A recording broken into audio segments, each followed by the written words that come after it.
what happens if she needed surgery? Would he have footed half the bill for that? What happens if she was like dying out and they needed to save her life and she had to stay in there for another 3 days? Would he have footed the bill for that? What the actual hell? You are 50% of the reason she's in there. And she's actually doing the work to physically birth a new life. Hey guys, welcome to Woke and Pretty. We are here and we are chowing down, but we came across something. Min sent me something, and I think it deserves our attention immediately. And I want to play for you guys. I want to share my screen and play it for you guys because, quite frankly, I don't know how I feel about this. I have a lot of things that I have to say. This reminds me of Am I the A-hole thing that we do, but I have definite thoughts since I'm a mom now. So I don't know. What do you think, Min? Feel like it's gonna be a trigger warning, so just a little bit, I think. So Yeah. if you're sensitive to like finances, shared finances, like being a mom, being a wife, like this could get really triggering very quickly. So just fair warning. Yes. So this woman recently gives birth, and her husband demands that she pay the entire hospital bill herself. Now, there's more to the story. They've been married 7 years. She just had their first baby 3 months ago. They split everything in their marriage 50-50 when it comes to finances and generally keep their money separate. And everything seemed to be going pretty well until they received the hospital bill for this birth. So here's the deal. She planned to give birth without any medication, but after 24 hours of labor, decided to do the epidural. And when the bill came, her husband expected her to pay the entire $8,000 bill herself. And when she asked why, he said, "You're the one who couldn't hold out for a few more hours and jacked up the bill, and I shouldn't have to pay for all of these extra requests." And then finally, if she wanted luxury, she should expect to pay for it. Oh. First of all, was he going to pay half the bill like the regular bill? That's my question. Because it's both of their child. I cannot even fathom. I cannot. Okay. Let's think about First of all, like the comeback of, can we just start from like the very beginning? The comeback of you couldn't hold out for a couple of hours. I'm sorry, mister. Have you tried pushing a watermelon out of your ass? Like, the disrespect, the lack of empathy, the cruelness. What happens if she needed surgery? Would he have footed half the bill for that? What happens if she was like dying out and they needed to save her life and she had to stay in there for another 3 days? Would he have footed the bill for that? What the actual hell? You are 50% of the reason she's in there. And she's actually doing the work to physically birth a new life. Yeah. How dare you? The hardest part for you is over. How dare you judge her pain or what she should have done? That is, do you not know this woman? Her fact that she had the plan to go in and do it all natural, she did it for 24 hours. How bad was it that she had to say, okay, let me get the epidural? I wonder if she was thinking about that in the back of her head about the epidural, that she didn't want to pay. Maybe they're in a financial situation. And I want to talk about this a little bit more because everybody has their own way of dealing with finances in their marriage. Now, I have separate accounts and my husband has separate accounts. We pay for different things. We've never had tit for tat. We've never felt like one does more than the other. I think I've asked him once or twice if he feels like he does more or pays for more. And he says, no, why would you ask that? And I said, okay, cool. But when we go out and stuff, it's never, oh, you pay your turn or you give me money because you got a drink and I didn't. And I actually remember a few months ago, I saw a friend who's married recently and him and his partner, I swear their Venmo is lit up. Why are you paying your partner or your husband for a slice of pizza? Why are you paying him $10 for a beer? Like, why does everything have to be so 50-50 when you're married at that point, living together? So anyway, I guess that's a relationship they had, but I'm very surprised that they're so 50-50 that they didn't talk about these other possibilities. Yeah, did you talk about splitting that hospital bill in half? And yeah, but this is my plan. But why didn't you talk about what could have happened? Like, you could have died, lady. They could have had emergency surgery. The baby could have been incubated for days and days because it was premature. And then that's a hospital bill. Like, why? The luxury is the sanitary products she took home. What the hell is wrong with you, bro? Like, was this not a discussion, or did she just assume? So I say I'm not a fan of divorce because everything's around me. I feel everyone's getting divorced, but I think this is heading that way because you can't come back from that. And then everything your child does moving forward. So is daycare or nannying. If you don't agree that the price of a nanny should be $1,000 a month and you think it should be $7 and we get a nanny that's 1,000, I have to pay the extra. Like, then it becomes all those things. When you have a child, you pay for all of these crazy things. Or is it going to be an argument? Who buys the winter coat? Oh, he could still fit into his old winter coat. This becomes trivial and you don't need this in your life, honey. Oh my God. Where are you located? Do you I don't even know. I don't want to know where they're located. Do you need this help? This is not. If you saw the clip that we just played, did you see the comments of divorce? Oh, Divorce that's what I right said. now. Marriage is not 50-50. It's not 50-50. You can fool yourself and think No. it's 50-50. But if something happens, if I get hurt and I can't work and I don't get that money, you have to cover the bills for both of us. You can't say, I owe you that money because I'm hurt. Why are you married? Why is that a partnership? When you have kids, honey, I'm going to tell you right now, that goes out the window. All of these things go out the window. I don't know. My husband and I, we did try to combine to do an account together when we first moved into this house a long time ago. And we started laughing because we went to the bank and it was such a hard thing to go to the bank. The bank was damn closed. There was no holiday. It was closed. And I was just like, whatever, I'm fine with how it is. Because I don't need him to see my Amazon purchases. I don't need to watch him buy more computer and video games stuff. I don't care. We both work hard. We both cover the things that we're supposed to cover that we just automatically started doing when we moved into this house. I didn't like our internet system. I complained about it. So I said, I'm starting a new one. And I paid for it. It wasn't even a question. I was like, I'm getting a new internet service provider. And he loved the old one. And I'm like, I'm the one working from home. So bye. Yeah. And I paid for it because I wasn't going to be like, what's your credit card? I don't care. I'm the one who wants something. But it's not even, he was paying for it before. I had a phone plan with my sister a million years ago, and I was still on her plan with her family and all the things that her and her 3 kids do and her husband. And I finally was like, oh, I should grow up and get my own phone bill and be an adult. And she was like, no, you don't need to. And I'm like, I'm almost 40, girl. I think I need to. And I took it out and my husband was like, oh, I have Verizon. And I was like, okay, cool. I'll put it on yours. And he just pays for it. It wasn't even like we did not have these discussions. It was not a thing. We support each other. I'm not working. I do my own business. I'm currently going to start a new job. I was like, yo, hit me up with some money because I need money for some bills this month. Okay, how much you need? It was not a conversation. I need support. Okay, so as a former girl who doesn't know what being in that is like, let's start at the beginning. My ex-husband wants children so badly, enough that his clock is ticking heavily. And listen, I hope one day he gets it. Were you not going to do it for him? Were you considering it? This is when I literally in my head had decided there was no way in hell I was ever doing it for him, because I had lost my job in 2019. And up to that point, everything, and I'm going to use air quotes here, everything in our marriage was 50-50. And I'm using air quotes purely because financially, most of the stuff was 50-50. But he never picked up after himself around the house. He didn't even know where the broom was kept. My favorite fight about our relationship was that, like, whenever I'm going to say complain. I don't like using that word because I don't think it was complaining. I think it was setting a boundary with him that he never understood. But I will say, for his sake, complain about how gross our apartment would get. He would basically throw it back my face being like, I've gotten better. And it used to irritate me. And irritate is like the nicest way I could say it. So anyways, I lost my job in 2019.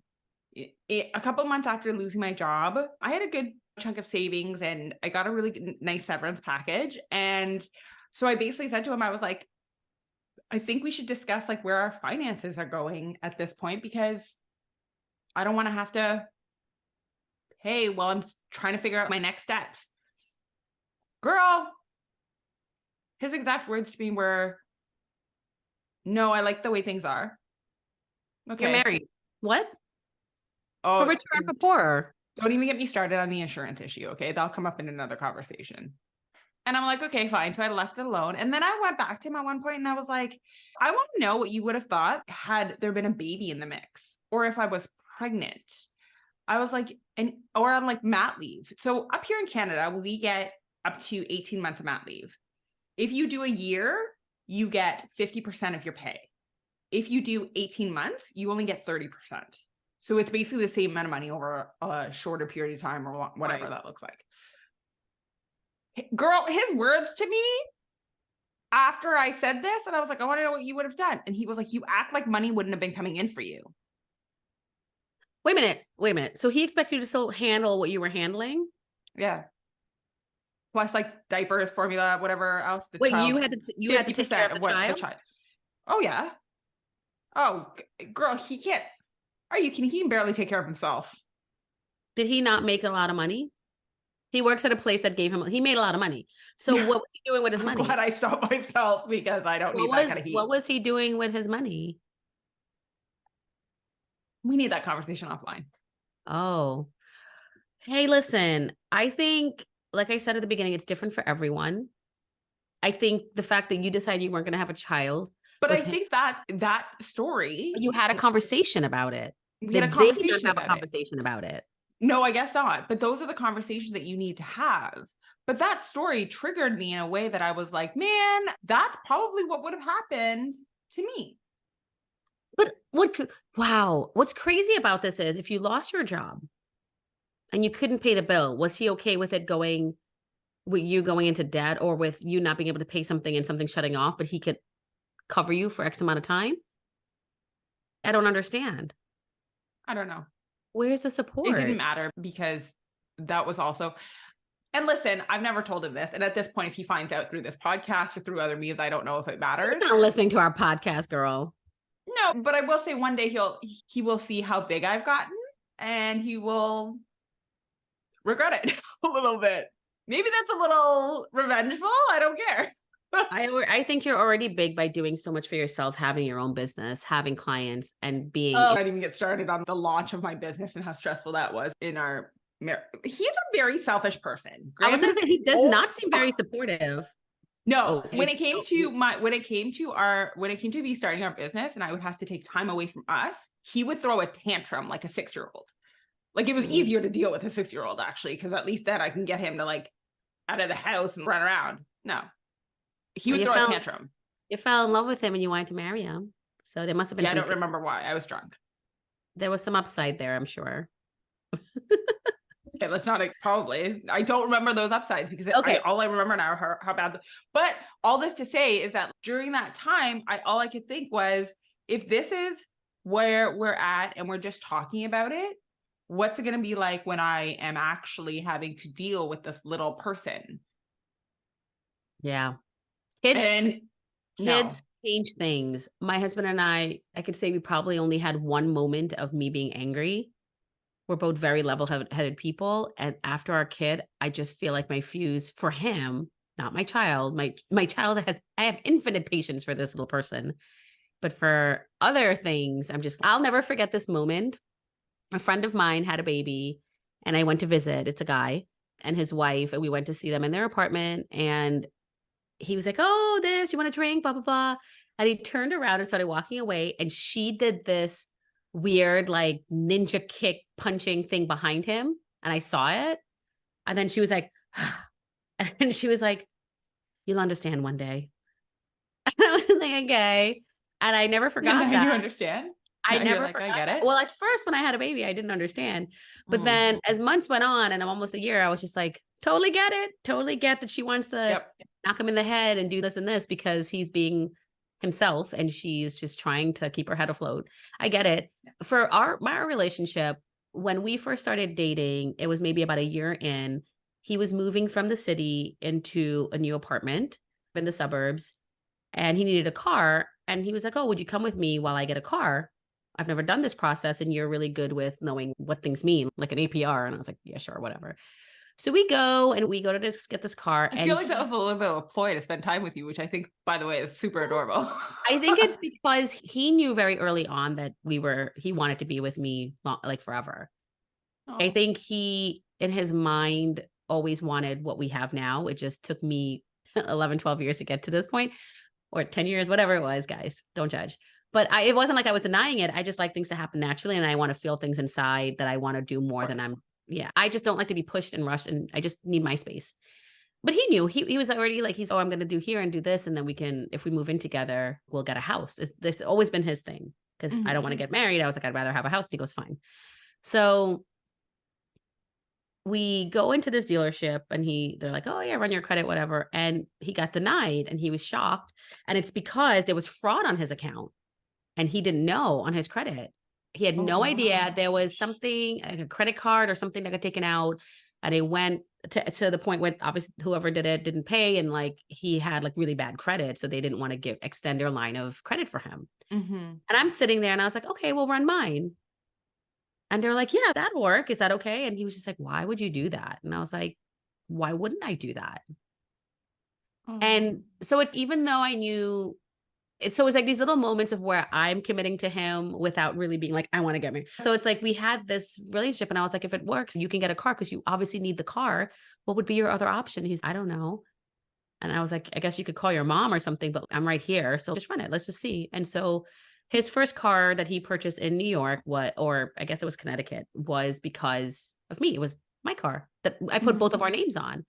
And I said, I'm going to trust that you're not going to run my credit into the ground. And also that you'll pay your stuff on time. Mind you, guys, he is going to be an attending at a hospital.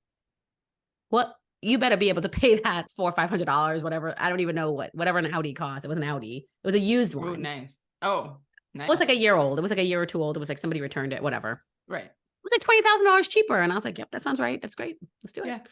So that was it. So I feel like we committed to each other in different ways. And the financial thing, I remember thinking like, now I have to write down how much I make.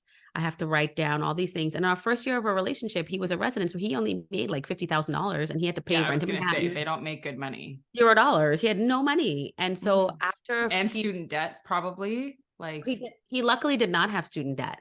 Thanks to his grandparents. They were teachers and they saved and they said education is the most important thing. And if you want to be a doctor, we'll pay for it. So they paid for all of their grandkids' college. And if they want to pursue something after, they paid for that, which I thought was very amazing that they invested, that they could have that money. But they did that. So he had no debt. But my whole thing was, I realized that early on in our relationship that he doesn't have the amount of, I make three times or more than he did at the time when everything came down to it. So I would pay for things in our relationship.